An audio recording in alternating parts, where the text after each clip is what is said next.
नमस्कार, मैं अभिषेक झकास भारत से। हम लोग चर्चा करेंगे मोदी रोजगार दो। ठीक है, ये जो अभियान चल रहा है कि मोदी रोजगार दो, ये बहुत मीडिया वाले या बहुत लोग बोल रहे हैं कि ये गलत बात है, मोदी रोजगार दो। लेकिन आप बताइए, देश के प्रधानमंत्री से यदि रोजगार मांगना गलत कहाँ तक है? देश के प्रधानमंत्री चीख चीख कर चिल्लाते थे कुछ दिन पहले कि मैं प्रत्येक वर्ष 2 करोड़ युवाओं को रोजगार दूंगा। वह उनका चीख कहाँ गया? आज क्यों नहीं दे रहे हैं? आप बताइए, कुछ दिन पहले आप जानते होइएगा कि एक संसद, राज्यसभा सांसद मतलब गुलाम नबी आज़ाद जो है वो विदा हो रहे थे, तो उस समय मोदी जी बहुत भावुक हो गए, रोने लगे। वो भावुक हो जाते हैं। लेकिन 15 मिलियन युवा ट्वीट करते हैं मोदी रोजगार दो, तो उनका एक भी मंत्री, उनका एक भी अधिकारी या सेल्फ आकर आज तक कुछ नहीं बोले। बताइए कितना युवाओं के प्रति उनका प्रेम है। ये प्रेम दर्शाता है। क्या उम्मीद रखिएगा मोदी जी से, आप ही बताइए। जैसे कि अब रोजगार की बात होती है तो मोदी जी का कहना है कि रोजगार तो अलग अलग होता है, मगर जो सबसे बड़ी बात है कि वह महंगाई के मुद्दे पर भी घिर चुके हैं और भी कई मुद्दे पर घिर चुके हैं, मगर जो उनकी विचारधारा वाली बातें हैं उस पर वो नहीं घिर रहे हैं, उस पर वो काम फिनिश कर ले रहे हैं। मगर जो रोजगार की बात हुई, महंगाई की बात हुई, इस पर मोदी जी घिर जाते हैं। अब कुछ लोग जो होते हैं समर्थक, वो वोट करके और जनता को न्यूट्रल रहना चाहिए, मगर कई लोग होते हैं कि एकदम घोर समर्थक, ठीक है रोजगार नहीं दे रहे हैं तो ऐसे हो रहा है वैसे हो रहा है, मोदी जी फ़ायदा के लिए काम कर रहे हैं। मगर कुछ रोजगार उत्सर्जित हैं। मगर अब जो जिस प्रकार से कांग्रेस के वक्त में ये लोग आवाज़ उठाते थे बेरोजगारी के ऊपर, तो वैसे ही तो आज भी आवाज़ उठेगा। देखिए, जो भी जनता हो, किसको आप वोट दिए इससे कोई लेना देना नहीं है। आप वोट दे दिए, जिस उंगली से आप वोट जाकर बटन दबाते हैं उसी उंगली से आप पूछिए ना अपना प्रश्न। जो यदि आज प्रधानमंत्री नरेंद्र मोदी है तो आपका अधिकार है कि नरेंद्र मोदी से प्रश्न पूछिएगा। दूसरे किसी से आप क्या पूछने जाइएगा? आपको पूछना है तो उन्हीं से पूछिएगा, दूसरा कोई करेगा भी नहीं। तो देखिए, ये नरेंद्र मोदी का एक ड्रीम प्रोजेक्ट भी है, आत्मनिर्भर भारत, जिस पर आप बोल रहे थे, स्वरोजगार। आत्मनिर्भर भारत और स्वरोजगार। आप बताइए, सब लोग यदि स्वरोजगार करने लगे, पूरा देश का लोग चाहे कि हमको स्वरोजगार कर लेना है, पूरा देश छोड़िए 15%, 20% ही लोग स्वरोजगार कर लेंगे।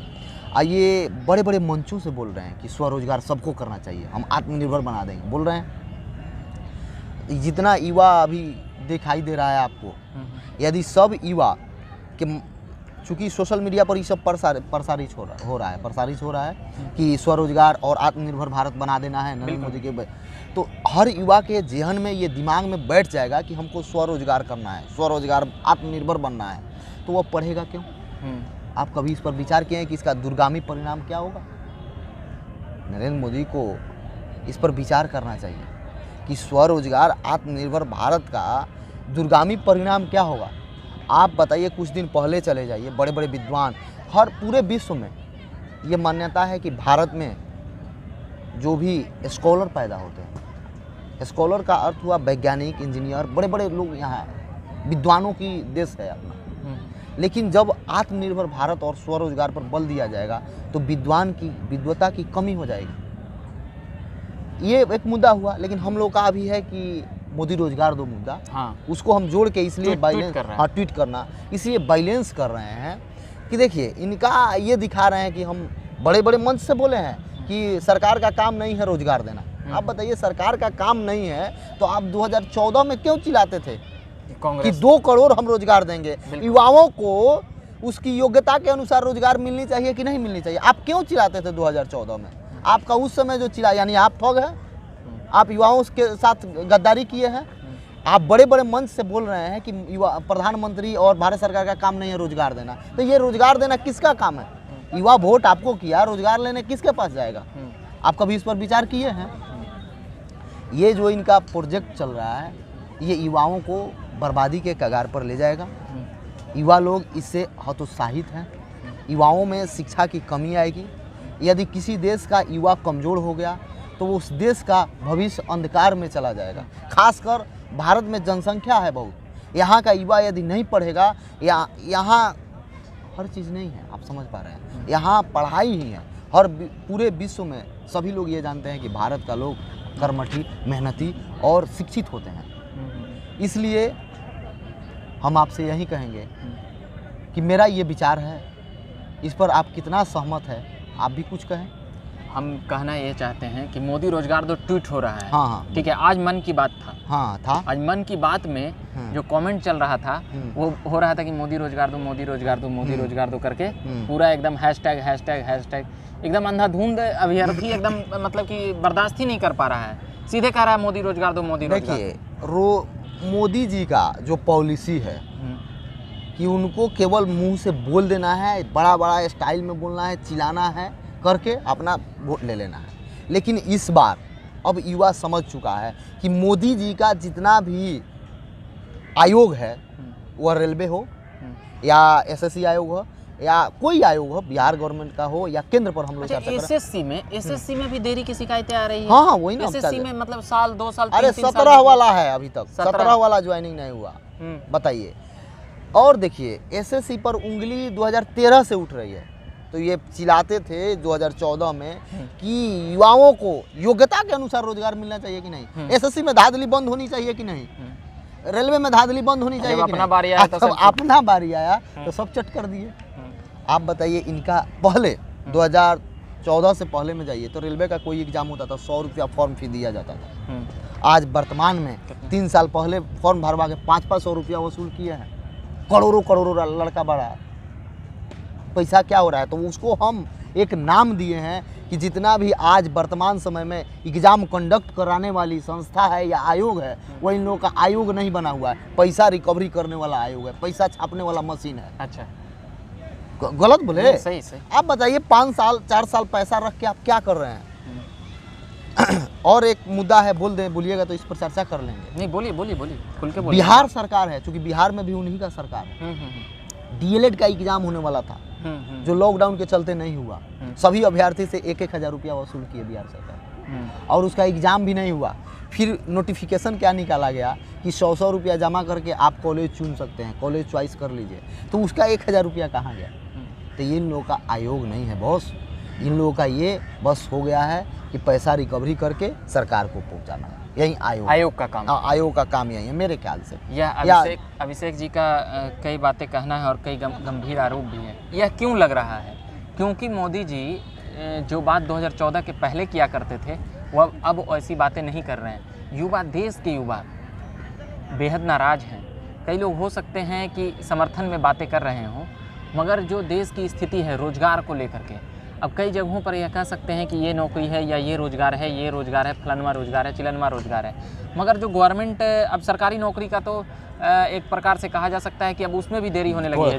जो वैकेंसी निकल रही है 3-3 4-4 साल लग रही है, तो अब उस पर तो कहना ही कहना होगा ना अभिषेक जी कि 3-3 साल।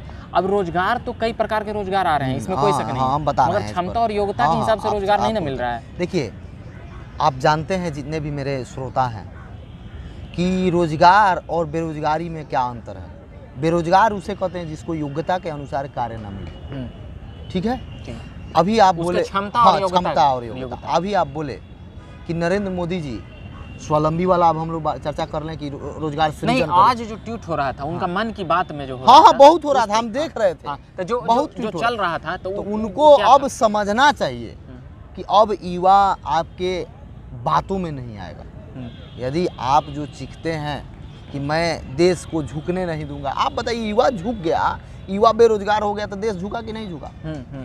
युवा एक धन है, समझिए, एक देश का प्रॉपर्टी है। यदि युवा को रोजगार नहीं मिलेगा, युवा शिक्षित नहीं होगा तो देश विकास करेगा। और वो भी ये बोलते हैं कि पूरे विश्व में सबसे अधिक युवा भारत देश में है। तो इनको तो मतलब इसका उपयोग करना चाहिए। जितना भारत देश में युवा है उसको एबिलिटी के अनुसार सब कुछ प्रोवाइड करके उसको देते, तब ना विश्व गुरु बनते। विश्व गुरु आप कैसे बनिएगा? युवाओं के दम पर ना बनिएगा। बोलिए, गलत बोले? युवा जो जोशीला रहेगा, युवा के पास सब कुछ रहेगा, तब ना आपका साथ देगा। युवा को रोजगार नहीं है, युवा शिक्षित हो जा रहा है उसके। अब बताइए, जो शिक्षित है, जो 5 साल 7 साल तैयारी किया है, अच्छा उसको अब नॉलेज हो गया है, तो उसका आप यूज लीजिए, एसएससी में भर्ती करिए, उसका यूज करिए। आप बोलते हैं लोग टैक्स नहीं देता है, जनता टैक्स, जनता कितना टैक्स देगा? उसका जो युवा जाएगा एसएससी में जाए या रेलवे में जाए तो उसको डेवलप करने का काम करेगा ना। बिल्कुल बिल्कुल बिल्कुल। तो आप एक विभाग में 5-5 10-10 सीट खाली है, एक व्यक्ति देख रहा है, तो पीछे नहीं होगा विभाग? तभी तो आपको बेचने का नौबत आ रहा है। यदि उसमें सब लोग रहता, मान लिया जाए सब पद भरा रहेगा, तो काम ज़्यादा होगा। बिल्कुल, काम ज़्यादा होगा तो सरकार के पास पैसा ज़्यादा जाएगी। तो इससे किसका डेवलप होगा? अपना देश का। तो ये कौन कर सकता है? युवा ना कर सकता है, जो 4 घंटा के बदौलत 24 घंटा काम करेगा। बिल्कुल, युवा अपना 100% देगा। मतलब युवाओं का नरेंद्र मोदी जी सही इस्तेमाल नहीं कर रहे हैं या मिसयूज हो रहा है? मिसयूज हो रहा है। युवा लोग आप देखिए अब इसको यहीं पे कितना टेंशन में जी रहा है, केवल रोजगार नहीं मिल पाने से। आज स्वरोजगार की जहाँ तक बात है, इससे देश में अशिक्षा फैल जाएगी। चलिए, इस पर चर्चा हम लोग अगला वीडियो में करेंगे। हाँ, अगले भाग में हम और भी बातें करेंगे, अभिषेक जी के साथ करेंगे, और जो भी युवा मिलेंगे मैं उनकी दर्द और पीड़ाएं सुनाते रहूँगा। झकास भारत ऐसे तो बिहार का मुद्दा काफ़ी कवर किया है, मगर अब देश के भी मुद्दे कवर करेंगे।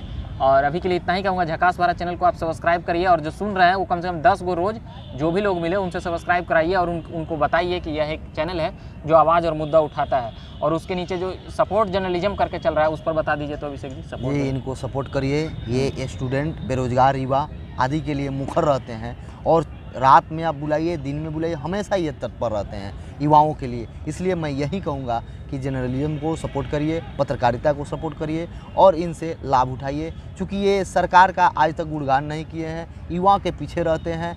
अभी स्टेट सीटेट वाला जो मुद्दा था उसमें सबसे पहले और हमेशा बार बार यहीं गए हैं, या बिहार दरोगा का बात हो, बिहार SSC का बात हो, हर समय ये तत्पर तैयार रहते हैं। बस इतना ही। चलिए, मैं अभी के लिए इतना ही कहूँगा। अगले भाग में हम और भी बातें करूँगा। बिहार के 19 लाख और 10 लाख जो रोजगार का मामला था, बिहार विधानसभा चुनाव में मुद्दा बना था, उसकी स्थिति अभी क्या है, और बिहार में जो ये मुख्यमंत्री नीतीश कुमार हैं वो रोजगार को लेकर कितना चिंतित हैं, और तेजस्वी यादव उन बातों को लेकर कितना उठाते हैं, हम उन सभी पर भी बातें करूँगा। अभी के लिए इतना ही कहूँगा। झकास भारत से मैं रविकांत, मेरे साथ अभिषेक जी थे। धन्यवाद।